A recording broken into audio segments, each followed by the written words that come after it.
السلام عليكم، شلونكم؟ شو اخباركم؟ ان شاء الله الكل بخير. اليوم عندنا طبعا راح نسوي فطورنا دجاج. هاي مرقه صفراء، هاي عندي الدجاج، طبعا هاي دجاجه ونص تقريب، وراح نسوي اياها برياني. عندي بازالية، هاي البازالية والجزر، نقعد بازالية والجزر ثارمته وخليته بالمجمدة، بس هذا جامد. وعندي هنا الكمن او الرز، وراح اسوي الشوربة. تدرون انتم سفرة رمضان عامرة تلتم من كل شيء، حتى لو نسوي شيء قليل سبحان الله ان تكون السفرة عامرة ومليانة، عكس باقي الايام. ان شاء الله هسه راح اروح وياكم على الطباخ ونبدي نحمس الدجاج. هسه خليت الجدر على النار. طبعا لازم لحم الدجاج او اللحم العادي لا يدي مي، طبعا لازم يذب المي مالتي. هنا نشف المي مالت الدجاج، راح اضيف قليل من الزيت، وراح اضيف البصل. طبعا مو بصرة فتحته، مو 200 بصرة فتحتني بهالشكل.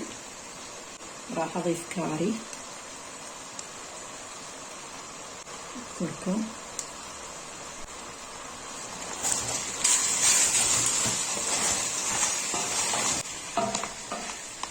اتركهم شوية ينحمسون بالزيت.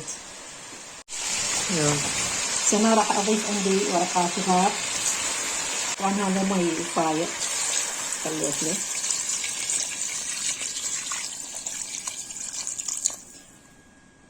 بس هنا راح بعد اضيف له مي ان شاء الله، واترك وخلي له ملح. هسه هنا بعد ما طبخت الدجاج، مرقة الدجاج، هسه هنا راح اطبخ التمن. هنا ضفت زيت، خل اضيف بعد قليل لان البرياني يحب الزيت. هنا راح اضيف الشعرية، هاي كوبين شعرية. هنا راح اضيف البصل وأدي إلى أن يستوي، إلى أن يستوي البصل والشعرية تحت اللون.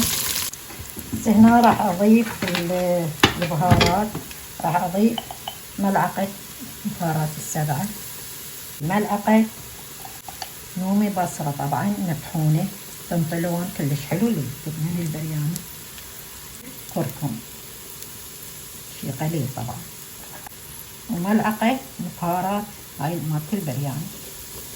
واللي يحب يضيف ماجي كيفه على راحته حسب الرغبة. وراح اضيف ملعقة طبعا هيل مطحون.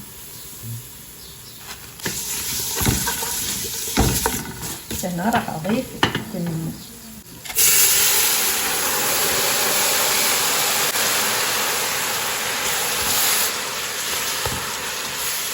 راح اضيف الملح. راح اضيف المي. المي طبعا يغطيه،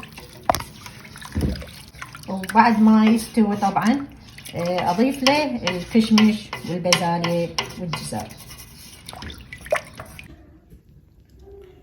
هنا استوى وهذا شكله.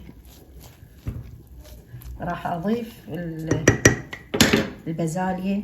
هنا طبعا شوية قليتها بالدهن، بازالية وكشمش وجزر.